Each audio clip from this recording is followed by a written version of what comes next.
तो आज हमने चैप्टर नंबर 13 इलेक्ट्रोस्टैटिक जो है उसके एमसीक्यूज जो हैं मल्टीपल चॉइस क्वेश्चंस उनको करने हैं। तो मैं मल्टीपल चॉइस क्वेश्चंस को करने से पहले आपसे कहूँगा कि कोई भी एमसीक्यूज आपका गलत होने की वजह क्या होती है और एमसीक्यूज में स्टूडेंट्स के पूरे मार्क्स क्यों नहीं आते, और एमसीक्यूज को हल करने का एक बहुत ही सिंपल सा और एक ज़बरदस्त ट्रिक जो है मैं आपको बताने वाला हूँ आज के एमसीक्यूज में, जिससे मैं आपको 100% गारंटी देता हूँ कि आपका कोई भी एमसीक्यू जो है वो गलत नहीं होगा।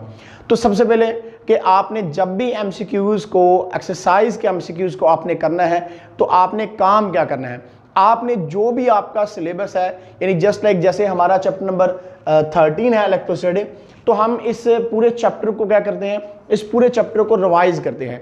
जब आपने पूरे चैप्टर को रिवाइज करोगे आप लोग, यानी इस चैनल की प्लेलिस्ट में चैप्टर नंबर 13 की प्लेलिस्ट जो है उसके अंदर वीडियोस सारी हैं, तो आप उन वीडियोस को अच्छी तरह से समझिएगा।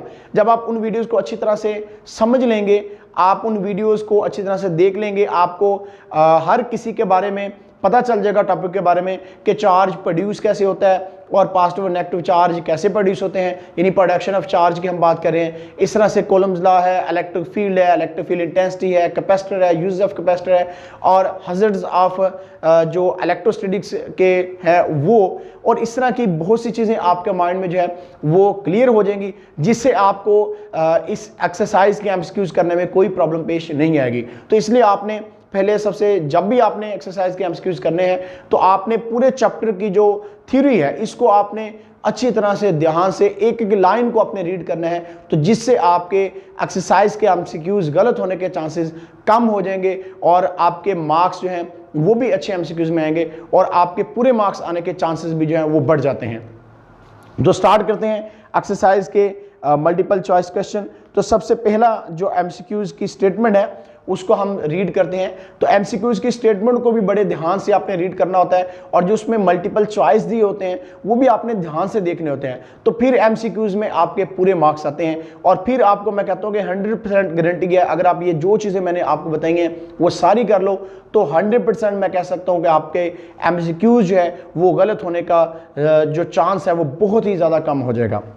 तो 1 जो एमसीक्यूज है इसकी स्टेटमेंट है, कहता है अ पॉजिटिव इलेक्ट्रिक चार्ज, एक पॉजिटिव इलेक्ट्रिक चार्ज, ऑप्शन उसने दिए हमें, ए ऑप्शन है अट्रैक्ट अदर पॉजिटिव चार्ज, क्या एक पॉजिटिव चार्ज दूसरे पॉजिटिव चार्ज को अट्रैक्ट करेगा। बी ऑप्शन उसने कहा रिपेल अदर पॉजिटिव चार्ज, क्या दूसरे पॉजिटिव चार्ज को रिपेल करता है। और सी ऑप्शन उसने कहा अट्रैक्ट्स अ न्यूट्रल चार्ज, क्या वो न्यूट्रल चार्ज को अट्रैक्ट करता है। डी ऑप्शन उसने दिया है रिपेल ए न्यूट्रल चार्ज, क्या वो न्यूट्रल चार्ज को जो है रिपेल करता है। तो हमने देखा था कि पॉजिटिव और पॉजिटिव चार्ज एक दूसरे को क्या करते हैं, यानी एक हमारे पास ये पॉजिटिव चार्ज है और ये भी पॉजिटिव चार्ज है, तो दोनों पॉजिटिव चार्ज एक दूसरे को क्या करते हैं, दोनों पॉजिटिव चार्ज एक दूसरे को रिपेल करते हैं। बिकॉज नेगेटिव भी रिपेल करते हैं, हमें पता है इस चीज़ का, और अपोजिट चार्ज जो होते हैं वो एक दूसरे को क्या करते हैं, वो एक दूसरे को अट्रैक्ट करते हैं, यानी ये नेगेटिव है ये पॉजिटिव है तो ये एक दूसरे को अट्रैक्ट करते हैं और सेम चार्जेस एक दूसरे को रिपेल करते हैं।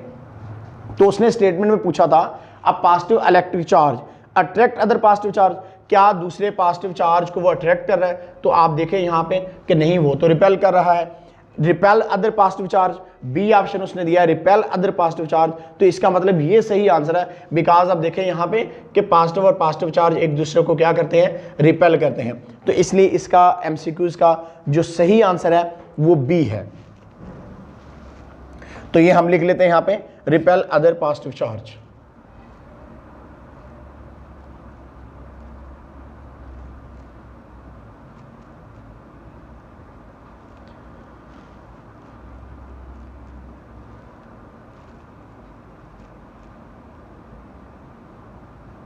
यानी इसका जो बी ऑप्शन है वो ठीक है, यानी बी ऑप्शन इसकी जो बेस्ट चॉइस है वो एमसीक्यूज नंबर 1 का वो है बी। उसके बाद एमसीक्यूज नंबर 2 में कहता है an object gains excess negative charge, एक ऑब्जेक्ट जो है वो गेन करता है, हासिल करता है excess negative charge after being rubbed against an other object, जब इसको किसी दूसरे ऑब्जेक्ट के साथ रब करते हैं तो वो नेगेटिव चार्ज जो है उसकी उसमें ज़्यादती हो जाती है, यानी वो उसमें ज़्यादा हो जाते हैं। विच बिकम्स, आप उसने पूछा है कि जब against other object which object which becomes, A option उसने दिया न्यूट्रल होगा, बी ऑप्शन उसने दिया नेगेटिवली चार्ज है, सी ऑप्शन उसने कहा कि पॉजिटिवली चार्ज है, और डी ऑप्शन उसने दिया कि इधर ए बी और सी कि ए बी सी जो है वो तीनों हो सकते हैं। तो देखते हैं, कहता है object gain excess negative charge after being rubbed against another object. जब एक ऑब्जेक्ट को किसी दूसरे ऑब्जेक्ट के साथ कहता है हम रब करते हैं तो वो नेगेटिव चार्ज की उसमें क्या हो जाती है, ज्यादती हो जाती है। इन्हें आप देखें ज़रा, ये हमारे पास एक बॉडी है, तो इस पे यानी आप देखेंगे इसके इस साइड पे नेगेटिव चार्ज है। जब आपस में रब करते हैं, आप देखिएगा ज़रा ध्यान से, और इधर पॉजिटिव चार्ज है। आज जब इनको आपस में रब करेंगे तो नेगेटिव चार्ज होंगे वो इधर मूव कर जाएंगे। जब नेगेटिव चार्ज सारे इधर मूव कर जाएंगे, न्यूट्रल बॉडी थी ये भी, तो नेगेटिव चार्ज इधर सारे मूव कर जाते हैं, तो इधर क्या रह जाते हैं, सिर्फ और सिर्फ क्या रह जाएंगे, पॉजिटिव चार्ज ही रह जाएंगे। तो इसका मतलब जो इसका सही जो इसके चॉइस है वो सी ऑप्शन इसका बेस्ट चॉइस है, जिसका आंसर है सी पॉजिटिवली चार्ज। तो इसलिए इसका सही आंसर हम लिखेंगे सी, जो कि पॉजिटिवली चार्ज है।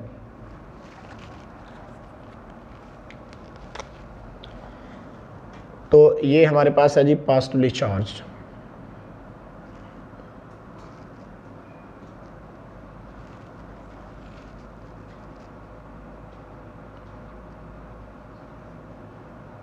और इसका ये सही आंसर है सी पॉजिटिवली चार्ज्ड।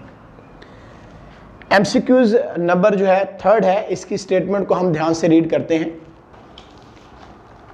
तो 3rd एमसीक्यूज जो है इसकी स्टेटमेंट को पहले रीड करते हैं। आपने कोई भी एमसीक्यूज है उसकी स्टेटमेंट को ध्यान से रीड करना था। कहता two uncharge object A and B are rubbed against each other. कहता दो अनचार्ज ऑब्जेक्ट हमारे पास ए और बी हैं, रब अगेंस्ट ईच अदर, इनको एक दूसरे के साथ हम रब करते हैं। When object B is placed near a negatively charge object C, जब एक बी ऑब्जेक्ट को हम नेगेटिवली चार्ज सी ऑब्जेक्ट के करीब लेके आते हैं, the two objects repel each other, तो दोनों ऑब्जेक्ट एक दूसरे को रिपेल करते हैं। Which of the following statement is true about object A, आपने बताना है कि कौन सी स्टेटमेंट जो है वो ए के ऑब्जेक्ट ए के लिहाज से सही है। ए ऑप्शन उसने दिया रिमेन अनचार्ज, बी ऑप्शन उसने कहा है becomes positively charge, C option उसने कहा बिकम्स नेगेटिवली चार्ज, और डी ऑप्शन उसने कहा है कि अनप्रिडिक्टेबल। तो अब हम इसको देखते हैं। सबसे पहले तो हम लिख लेते हैं, 3 ऑब्जेक्ट यहां पे बना लेते हैं। एक ऑब्जेक्ट हमारे पास है जी ए, दूसरा ऑब्जेक्ट हमारे पास बी है, और तीसरा ऑब्जेक्ट सी है। अब एक चीज तो उसने बता दी है कि सी ऑब्जेक्ट जो है वो नेगेटिवली चार्ज है। सी ऑब्जेक्ट जो हमारे पास वो कौन सा चार्ज है, वो नेगेटिवली चार्ज है। अब कहते हैं कि जब हम बी वाले ऑब्जेक्ट को when B object B is placed near negatively charge object C, the two object repel each other, तो जब सी के नजदीक बी वाला ऑब्जेक्ट लेके आते हैं तो ये एक दूसरे को रिपेल करते हैं। अब आप देखें यहाँ पे रिपल्शन किस केस में होती है। रिपल्शन हमारे पास 2 केसेस में हो रही थी, एक तो पॉजिटिव चार्ज एक दूसरे को रिपेल करते हैं, इसी तरह से नेगेटिव चार्ज भी एक दूसरे को क्या करते हैं, वो भी एक दूसरे को रिपेल करते हैं। लेकिन अब यहाँ पे क्योंकि सी वाला जो है वो नेगेटिवली चार्ज है, तो इसका मतलब बी वाला जो होगा वो कौन सा चार्ज होगा, बी पे नेगेटिव चार्ज होगा, तो फिर ही वे एक दूसरे को रिपेल करते हैं। इसलिए बी वाला जो ऑब्जेक्ट होगा उस पे इसका मतलब कौन सा चार्ज होगा, बी वाले ऑब्जेक्ट पे नेगेटिव चार्ज होगा। अब अगर दोनों पे नेगेटिव चार्ज है तो एक दूसरे को रिपेल कर रहे हैं। अब इसका मतलब अगर बी वाले पे नेगेटिव चार्ज है तो ए पे अंडरस्टूड सी बात है, प्रोडक्शन ऑफ चार्ज की वीडियो में हमने आपको बताया था कि चार्ज को हम प्रोड्यूस कैसे करते हैं। तो इसका मतलब ए जो है उस पे कौन सा चार्ज होगा, उस ऑब्जेक्ट पे, फिर इसका मतलब जो चार्ज होगा वो सही इसके लिए कौन सी बात होगी कि ए वाले पे पॉजिटिव चार्ज ही होगा। जब ए और बी वाले ऑब्जेक्ट को हमने आपस में रब किया तो ए पे पॉजिटिव चार्ज और बी पे कौन सा चार्ज प्रोड्यूस हो गया था, नेगेटिव चार्ज प्रोड्यूस हो गया था। अब सी पे उसने खुद बताया था कि नेगेटिवली चार्ज है, और फिर ये भी चीज उसने बताई थी कि जब बी वाले ऑब्जेक्ट को हम सी वाले के नजदीक लेके आते हैं तो ये एक दूसरे को रिपेल करते हैं, जिससे हमें इस चीज के बारे में पता चल गया था कि जो बी है हमारे पास ऑब्जेक्ट उस पे नेगेटिव चार्ज ही होगा, क्योंकि सी पे ऑलरेडी नेगेटिव चार्ज था, तो नेगेटिव को ही रिपेल करते हैं। तो इसका मतलब इसमें जो सही एमसीक्यूज है, जो सही है वो चॉइस हमारे पास बी होगी, बिकम्स पॉजिटिवली चार्ज। तो हम लिख लेते हैं इसको, become positively charge, C B option इसका सही है।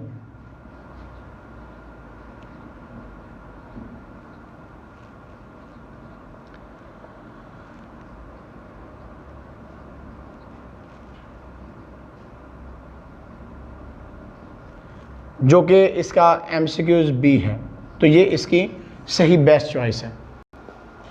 तो MCQs नंबर 4 जो है, इसकी स्टेटमेंट को हम ध्यान से रीड करते हैं कि स्टेटमेंट में क्या कह रहा है, उसके बाद इसके मल्टीपल चॉइस देखेंगे, फिर उसमें से जो सही होगा वो हम आपको बताते हैं। तो कहता है when you rub a plastic rod against your hair, जब आप प्लास्टिक रॉड को अपने एक हेयर के अंदर जो है वो रब करते हो सेवरल टाइम्स, यानी काफ़ी टाइम आप करते हो, and put it near some bits of paper, यानी कागज़ के छोटे छोटे टुकड़े करके आपने रखे हुए हैं, तो उनके नज़दीक लेके आते हो, the pieces of papers are attract toward it, तो कागज़ के टुकड़े जो हैं वो उसकी तरफ अट्रैक्ट होते हैं। What does this observation indicate, ये ऑब्जर्वेशन हमें जो है वो किस चीज़ के बारे में इंडिकेशन करती है। तो ऑप्शन उसने दिए हैं, ए ऑप्शन उसने कहा था rod and the paper are oppositely charge. अब देखें कि एक तो उसने ये क्या छोटे छोटे टुकड़े किए हैं ऐसे, ये पीस ऑफ पेपर हैं, आप समझ लें बिट्स ऑफ पेपर। अब इनके नज़दीक एक रॉड लेके आता है, तो जब रॉड लेके आता है तो वो एक दूसरे को क्या करते हैं, वो एक दूसरे को अट्रैक्ट करते हैं। तो इसका मतलब इन पे कौन सा चार्ज होगा, अब जब अपोजिट चार्ज होते हैं तो वही एक दूसरे को अट्रैक्ट करते हैं। अब ऑप्शन देखते हैं, उसने कहा था rod and the paper are oppositely charge, क्या रॉड और पेपर पे अपोजिटली चार्ज होगा। बी ऑप्शन उसने कहा था rod acquire a positive charge, क्या रॉड जो है वो पॉजिटिव चार्ज हासिल कर लेता है। The rod and the paper have the same charge, अब रॉड और पेपर पे अगर सेम चार्ज होगा तो अट्रैक्ट तो नहीं करेंगे, वो तो एक दूसरे को रिपेल करेंगे। The rod acquire a negative charge, तो क्या रॉड नेगेटिव चार्ज हासिल करता है। तो हम सिंगल रॉड की बात नहीं कर रहे, हम साथ पेपर की भी बात कर रहे हैं कि पिट्स ऑफ पेपर हैं, जब रॉड उनके नज़दीक लेके जाया जाता है तो वे एक दूसरे को अट्रैक्ट करते हैं। तो इसका मतलब ये होगा कि अगर हमारे पास प्लास्टिक रॉड जो है उस पर नेगेटिव चार्ज है तो बिट्स ऑफ पेपर पे कौन सा चार्ज होगा, इन पे पॉजिटिव चार्ज होगा, तो ही एक दूसरे को अट्रैक्ट करेंगे। यानी इसका सही जो आंसर है वो ए है, जो कि हमारे पास उसने लिखा the rod and the paper are oppositely charge, कि रॉड और पेपर पे क्या होगा, अपोजिट चार्ज होगा, तो ये एक दूसरे को क्या करते हैं, अट्रैक्ट करते हैं। इसका मतलब 4 MCQs का जो सही आंसर है वो ए है, the rod and the paper are oppositely charge. The rod and paper are oppositely charge.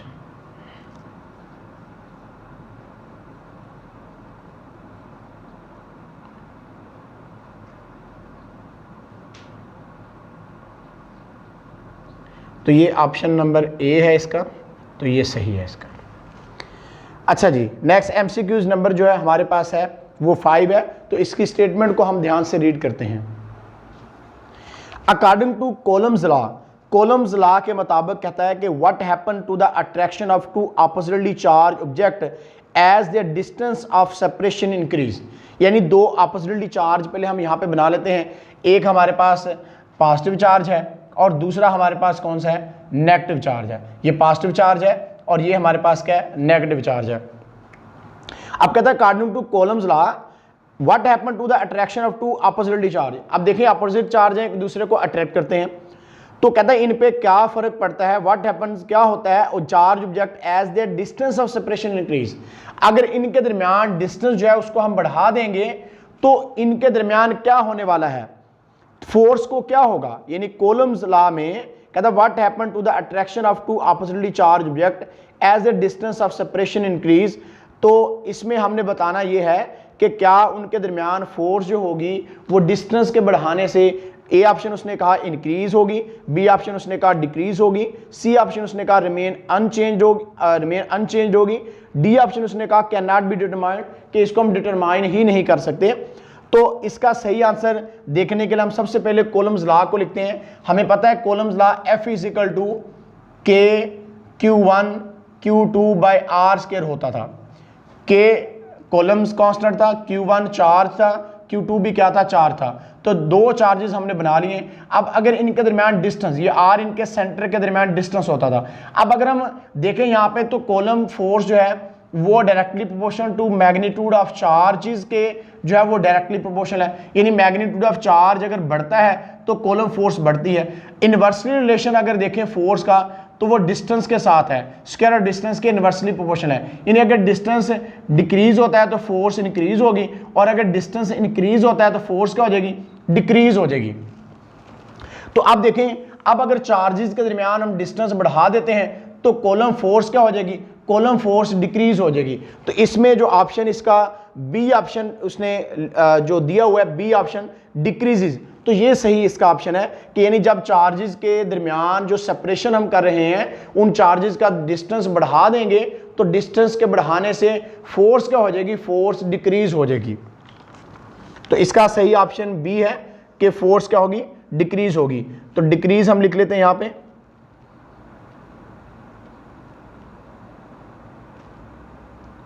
Decreases,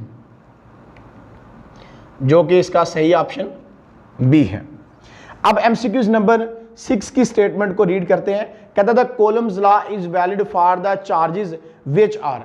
अब कॉलम लॉ की वीडियो हमने की थी, प्लेलिस्ट के अंदर मौजूद है, तो आप उस वीडियो को जाकर देखिएगा। कॉलम लॉ हमें स्टेट क्या करता है, कॉलम लॉ हमें स्टेट करता है द फोर्स ऑफ अट्रैक्शन और repulsion between 2 point charges. Column law state करता है द फोर्स ऑफ अट्रैक्शन और repulsion between 2 point charges is directly proportional to the product of the magnitude of and inversely proportional to the square of the distance between their center। हमने जब column law की video की तो आपको बताया था कि कॉलम लॉ जो है वो किन के लिए वैलिड होता है, किन चार्जेस के लिए वैलिड होता है। तो कॉलम लॉ एक तो पॉइंट चार्जेस के लिए वैलिड होता है और दूसरी स्टेशनरी चार्ज यानी स्टैटिक चार्ज के लिए कॉलम लॉ वैलिड होता है। तो अब इसके एमसीक्यूज जो है उनको रीड करते हैं। एमसीक्यूज नंबर ए में कहता है moving and point charges. Moving charge से तो मैग्नेटिक फील्ड पैदा होता है, तो moving charge and point charges A option उसने दिया है। बी ऑप्शन उसने कहा moving and non point charge, moving और नॉन पॉइंट चार्ज, ये भी बी ऑप्शन उसने दिया। सी ऑप्शन उसने दिया stationary and point charge. Point charges होते क्या है वैसे, पॉइंट चार्जेस होते हैं whose distance is very small as compared to the distance between their center, कि जिनका साइज बहुत छोटा होता है उनके दरमियान डिस्टेंस से भी उनको पॉइंट चार्जेस का नाम देते हैं। डी ऑप्शन उसने कहा stationary and large size of charge. तो इसका जो सही आंसर है वो है स्टेशनरी एंड पॉइंट चार्जेस, जो कि सी ऑप्शन है, जो कि बेस्ट चॉइस है, क्योंकि कॉलम लॉ जो होता है वो पॉइंट चार्जेस और स्टैटिक चार्जेस यानी स्टेशनरी चार्जेस के लिए ही वैलिड होता है। तो सी ऑप्शन इसका जो है वो 6 एमसीक्यूज का ठीक होगा। तो ये लिख देते हैं हम स्टेशनरी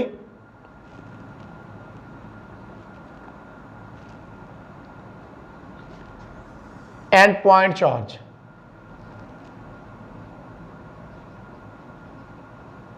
इसके लिए कॉलम लॉ जो है वो वैलिड होता है स्टेशनरी एंड पॉइंट चार्जेस, जो कि इसका सही ऑप्शन जो इसका बना है वो सी है, स्टेशनरी एंड पॉइंट चार्जेस।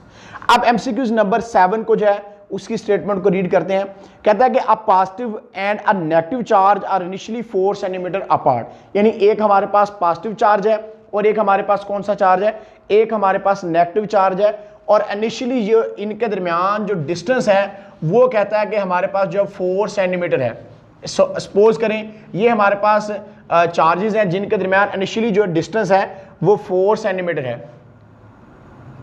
ये इनके दरमियान डिस्टेंस है जी 4 centimetre. When they are moved close together, जब इनको एक दूसरे के करीब हरकत दी जाती है, मूव करवा के एक दूसरे के करीब लेके आया जाता है, so that they are no only 1 centimetre apart. अब इनको हमने मूव करवाया और इन पॉइंट चार्जेस के दरमियान जो फासला है वो रह गया जी 1 सेंटीमीटर का, यानी डिस्टेंस 1 सेंटीमीटर का रह गया। तो कहता the force between them is, तो इनके दरमियान फोर्स क्या होगी। ए ऑप्शन उसने दिया है 4 times smaller than the before, के पहले से वो 4 गुना कम हो जाएगी। 4 टाइम लार्जर, बी ऑप्शन दिया है 4 टाइम लार्जर देन बिफोर, के पहले से 4 गुना बढ़ जाएगी। सी ऑप्शन उसने दिया है 8 टाइम लार्जर देन बिफोर, के पहले से 8 गुना बढ़ जाएगी। डी ऑप्शन उसने दिया 16 टाइम लार्जर देन बिफोर, के 16 गुना बढ़ जाएगी पहले से। तो अब हम इसको देखते हैं। हम जानते हैं कॉलम लॉ इज इक्वल होता है F is equal to K Q1 Q2 by are square होता है। इस फोर्स को मैं अपनी आसानी के लिए F1 का नाम देता हूं। तो पहले डिस्टेंस कितना है वो हम देखते हैं। F1 is equal to K Q1 Q2 और R हमारे पास जो इनिशियली चार्जेस के दरमियान डिस्टेंस था वो 4 सेंटीमीटर है, तो 4 का हम स्क्वायर कर देते हैं। तो F1 is equal to K Q1 Q2 और 4 का स्क्वायर कितना होगा 16। तो अब ये 16 इधर डिवाइड इधर आके मल्टीप्लाई कर देते हैं। 16F1 is equal to KQ1 Q2 आ गया हमारे पास।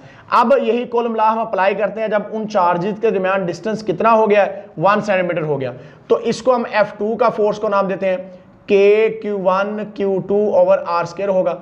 अब R कितना है, 1 सेंटीमीटर है, तो F2 is equal to KQ1 Q2 bye 1, तो 1 का स्क्वायर करेंगे तो 1 ही आएगा। F2 KQ1 Q2 के बराबर ही रह जाएगा, बिकॉज 1 का स्क्वायर 1 ही होगा। अब देखें KQ1 Q2 की जगह पे हम F2 लगा देते हैं, तो 16F1 इज इक्वल टू क्या आ गया, F2 के। अब यही हमने मालूम करना था कि जो फोर्स पहले इनिशियल जब उनके दरमियान डिस्टेंस 4 सेंटीमीटर था, तो बाद में 1 सेंटीमीटर डिस्टेंस रह गया, तो F2 कितना टाइम्स हो जाएगी 6 जो के F1 के, तो वो 16F1 होगी। यानी इसका जो सही ऑप्शन है वो है डी, जो कि 16 टाइम लार्जर देन बिफोर, के पहले से क्या हो जाएगी, 16 गुना ज्यादा बढ़ जाएगी। अब देखें F2 इज इक्वल टू क्या होगी, 16F1। और हम जानते हैं कॉलम लॉ के मुताबिक हमने पढ़ा था कि जब डिस्टेंस हम डिक्रीज करते हैं तो फोर्स इंक्रीज होती है, और इस चीज को हमने देख भी लिया कि पहले 4 सेंटीमीटर डिस्टेंस था, बाद में 1 सेंटीमीटर हो गया। तो जब डिस्टेंस को हमने डिक्रीज किया तो फोर्स कितनी होगी, कि अगर डिस्टेंस उन चार्जेस के दरमियान 4 सेंटीमीटर से डिक्रीज करके 1 सेंटीमीटर कर देंगे तो 16 टाइम लार्जर देन बिफोर हो जाएगी, फोर्स जो लगनी है वो 16 गुना ज्यादा पहले से हो जाएगी। तो इसलिए इसका जो सही ऑप्शन है, बेस्ट चॉइस है, वो है डी। 7 MCQs की बेस्ट चॉइस डी है, जो कि 16 टाइम्स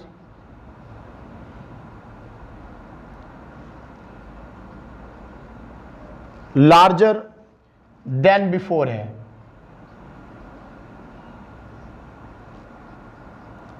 और ये इसका डी ऑप्शन है जो कि बेस्ट चॉइस है। अब एमसीक्यूज नंबर 8 की स्टेटमेंट को रीड करते हैं। कहता है 5 joule of work is needed to shift 10 coulomb of charge from one place to another place. यानी आपको 5 जूल काम करना पड़ता है, एक 10 कॉलम का चार्ज जो है उसको एक जगह से दूसरी जगह ले जाना है आपने। The potential difference between the places is, अब उन प्लेसेस के दरमियान पोटेंशियल का डिफरेंस कितना होगा वो हमने मालूम करना है। तो इसके लिए हम पोटेंशियल का लिए जो एक फार्मूला हमने बनाया था वो हम फार्मूला लगाते हैं यहाँ पे। इलेक्ट्रोस्टैटिक पोटेंशियल के टॉपिक में हमने इसको डिस्कस किया था। Potential V is equal to था वर्क पर यूनिट चार्ज था हमारे पास। अब वर्क कितने जूल हो रहा है, वर्क उसने कहा कि 5 जूल आपने वर्क करना है, और चार्ज की वैल्यू कितनी है, 10 कॉलम है। तो जब इसको हम डिवाइड करेंगे कितना आ जाएगा, ये 0.5 वोल्ट पोटेंशियल उसका आ जाएगा। तो इसका मतलब इसके एमसीक्यूज को हम रीड करते हैं। ए ऑप्शन उसने कहा था 0.5 वोल्ट है, बी ऑप्शन उसने कहा था कि 2 वोल्ट है, सी ऑप्शन उसने कहा था 5 वोल्ट है, डी ऑप्शन उसने कहा था कि 10 वोल्ट है।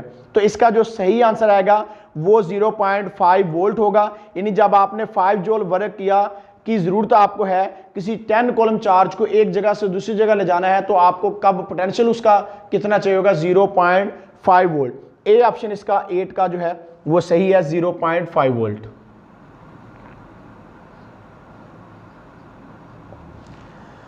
उसके बाद नेक्स्ट जी एमसीक्यूज नंबर जो 9 है उसकी स्टेटमेंट जो है उसको हम रीड करते हैं। तो 9 में एमसीक्यूज में ये स्टेटमेंट इसकी है, 2 small charged spheres are separated by 2 millimetre. यानी 2 छोटे चार्ज आपके पास हैं जो कि सेपरेट किए, हमने अलग किए हुए हैं, 2 मिलीमीटर डिस्टेंस उनके दरमियान है। विच of the following would produce the greatest attractive force. तो आपने बताना है कि कौन सा इनमें से ऑप्शन जो उसने दिए हैं कि ग्रेटेस्ट अट्रैक्टिव फोर्स इनके दरमियान होगी। अब सबसे पहले तो हमें यह समझना पड़ेगा कि अट्रैक्टिव फोर्स किन चार्जेस के दरमियान होती है। हमें पता है कि अपोजिट चार्ज होते हैं वो एक दूसरे को क्या करते हैं, अपोजिट चार्ज होते हैं वो एक दूसरे को अट्रैक्ट करते हैं। तो हम लिखते हैं यहाँ पे, देखें एक हमारे पास पॉजिटिव चार्ज ये है और दूसरा नेगेटिव चार्ज है, तो ये एक दूसरे को क्या करेंगे, अट्रैक्ट करेंगे। अब इनके दरमियान उसने कहा था कि डिस्टेंस जो हमारे पास है वो 2 मिलीमीटर का है। तो ऑप्शन उसने दिए हैं कि प्लस क्यू, प्लस यानी कि 1Q and 4Q, A option दिया है। बी ऑप्शन उसने दिया -Q एंड -4Q दिया है। और उसके बाद सी ऑप्शन उसने दिया है +2q and +2q, D option उसने दिया है +2q एंड -2q। तो सबसे पहले आपने गौर ये करना है जो उसने पूछा है कि 2 small charge sphere are separated by 2 millimetre, which of the following would produce the greatest attractive force। अब अट्रैक्टिव फोर्स अपोजिट चार्जेस के दरमियान होती है, तो इनमें से अगर ए ऑप्शन में देखें तो दोनों सेम चार्जेस हैं, एक 1 कॉलम का दूसरा 4 कॉलम का, प्लस के हैं दोनों के। बी ऑप्शन जो है वो दोनों माइनस के हैं, एक -1q है एक -4q है। सी ऑप्शन देखें तो +2q है और दूसरा +2q है। इसका मतलब इनके दरमियान तो रिपल्शन की फोर्स होगी, सेम चार्जेस हैं। डी ऑप्शन उसने दिया है +2q और -2q, तो अपोजिट चार्ज आ गए हैं, तो इसका मतलब ये एक दूसरे को अट्रैक्ट करेंगे।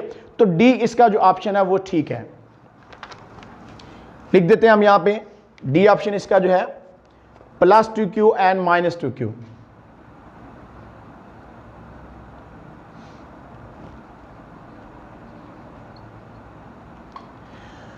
जो कि मल्टीपल चॉइस डी है इसकी, ये सही है। तो एमसीक्यूज नंबर जो 10 है इसकी स्टेटमेंट को हम रीड करते हैं। इसमें कहता है कि electric field lines, A option उसने दिया always cross each other, B option उसने दिया never cross each other, C option उसने दिया है cross each other in the region of the strong field, D option उसने दिया है cross each other in the region of weak field. तो जब हमने इलेक्ट्रिक फील्ड लाइंस की प्रॉपर्टीज पढ़ी थी तो वहां पे आपको बताया था कि electric field line never cross each other, electric field lines कभी भी एक दूसरे को क्रॉस नहीं करती। अब देखिए एक पॉजिटिव चार्ज से हम दिखाते हैं आपको कि पॉजिटिव चार्ज से इलेक्ट्रिक फील्ड लाइंस क्या निकलती हैं, बाहर की जानिब निकलती हैं। अब इन फील्ड लाइंस के दरमियान अगर आप देखो तो यहां पे हमारे पास इन फील्ड लाइंस के दरमियान डिस्टेंस है, ये देखिए इनके दरमियान क्या है, डिस्टेंस है। तो ये फील्ड लाइंस कभी भी एक दूसरे को कट नहीं करेंगे, यानी ऐसा नहीं होगा कि ये फील्ड लाइन इधर से क्रॉस करके गुजर जाए, ये फील्ड लाइंस एक दूसरे को क्रॉस नहीं करेंगी। तो इसलिए इसका जो एमसीक्यूज नंबर बी है वो सही है, never cross each other, B option है, तो वो इसका सही है। 10 एमसीक्यूज का answer never cross each other.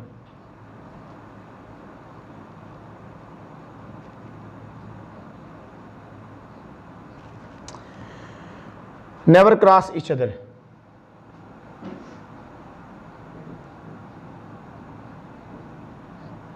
ये इसका एमसीक्यूज नंबर बी है, ये इसका सही आंसर है। उसके बाद जी 11 एमसीक्यूज है। 11 एमसीक्यूज में कहता है कैपेसिटेंस इज डिफाइंड एज, कैपेसिटेंसी को हम डिफाइन करते हैं। ए ऑप्शन उसने दिया VC, बी ऑप्शन उसने दिया Q/V, सी ऑप्शन उसने दिया QV, डी ऑप्शन उसने दिया V/Q। अब हमने कैपेसिटेंसी का फार्मूला पढ़ा था, Q = CV। Q इसमें चार्ज था, C कैपेसिटेंस थी, V पोटेंशियल था। अगर आपको C मालूम करना हो, कैपेसिटेंसी मालूम करनी हो, कैपेसिटेंसी बेसिकली होती क्या, एबिलिटी टू स्टोर चार्ज होती है। किसी कैपेसिटर की चार्ज स्टोर करने की जो सलाहियत होती है उसको हम कैपेसिटेंस बोलते हैं, कैपेसिटेंस बोलते हैं। तो Q बाय क्या आ जाएगा, V इधर मल्टीप्लाई इधर आकर डिवाइड हो जाएगा, तो C = कैपेसिटेंसी = आ गई है Q/V। अब इसमें एमसीक्यूज नंबर जो B है वो सही है, जिसका आंसर है Q/V। तो Q/V, ये Q इसने कैपिटल लिखा आपकी बुक पे, तो आप कैपिटल इसको लिख सकते हैं, ऑप्शन के अंदर उसने कैपिटल दिया है। तो ये हमारे पास आ जाएगा Q/V, जो कि इसका एमसीक्यूज नंबर है जी बी ऑप्शन इसका यहां पे है ये। तो इस तरह से हमारे एक्सरसाइज के एमसीक्यूज जो है उनको हमने जो है वो देखा है। 11 एमसीक्यूज हमारे पास थे, हमने हर एमसीक्यूज की जो स्टेटमेंट है उसको ध्यान से रीड किया है और उसके बाद हमने उनकी जो बेस्ट चॉइसेस हैं वो हमने आपको बताई हैं कि इन एमसीक्यूज की बेस्ट चॉइसेस कौन कौन सी है। तो आपने इन एमसीक्यूज को अच्छी तरह से देखना है, बिकॉज आपके पेपर में 12 मार्क्स के जो हैं वो एमसीक्यूज आते हैं, तो आपका एक भी एमसीक्यूज जो है वो गलत नहीं हो सकता। अगर जैसे हम आपको तरीकाकार बता रहे हैं इस तरीकाकार से आप एमसीक्यूज किया करें कि आपने करना क्या है कि जो एमसीक्यूज की स्टेटमेंट है उसको ध्यान से रीड करना है। उसके बाद जब आप एमसीक्यूज की स्टेटमेंट को ध्यान से रीड कर लोगे तो फिर बेस्ट चॉइस देखा करें कि कौन सी बेस्ट चॉइस है, कौन सा आंसर जो हमारा सही हो सकता है। यानी इस तरह से ये एक आप तुक्का भी लगा सकते हो सही करने का। पहले ये ढूंढा करें कि कौन से 4 एमसीक्यूज में से कौन से 2 मल्टीपल चॉइस ऐसी हैं जो बिल्कुल हो ही नहीं सकती। उसके बाद आप दो जो एमसीक्यूज हैं उनमें से एक पे टिक करें तो आपके तुक्का लगाने के चांसेस जो हैं वो उनमें भी एमसीक्यूज 100% सही होने के चांसेस हो जाते हैं। तो इसलिए आपने इस ट्रिक को लाजमी इस्तेमाल करना है। अगर कभी आपको एमसीक्यू जो है वो नहीं आ रहा तब आपने इसको ट्रिक को इस्तेमाल करना है। अदरवाइज आप पूरे चैप्टर की थ्योरी को ध्यान से रीड किया करें और उसके बाद आप एमसीक्यूज को किया करें। तो उम्मीद करता हूं कि आपका कभी भी कोई एमसीक्यू जो है वो गलत नहीं होगा। और उसके साथ साथ आप कोई भी एग्जाम आप देते हैं तो एमसीक्यूज को आप मुश्किल ना समझा करें, एमसीक्यूज को आपने आसान समझना है। आप देखा करें कि उनमें से कौन से एमसीक्यूज जो चॉइस है वो नहीं हो सकती, उनको पहले गलत कर लिया करें। उसके बाद जो सही दो ऑप्शन आपके पास है उनमें से आप किसी एक को सही लगाएंगे तो आपके 50-50 चांसेस हो जाते हैं सही होने के। तो इस तरह से आप एमसीक्यूज करेंगे तो आपका कभी भी एमसीक्यूज जो है वो इंशाल्लाह गलत नहीं होगा और आप एमसीक्यूज में पूरे मार्क्स जो है वो हासिल कर सकते हैं। तो आज के लिए इतने ही, फिर मिलेंगे इंशाल्लाह, तब तक अल्लाह हाफिज़।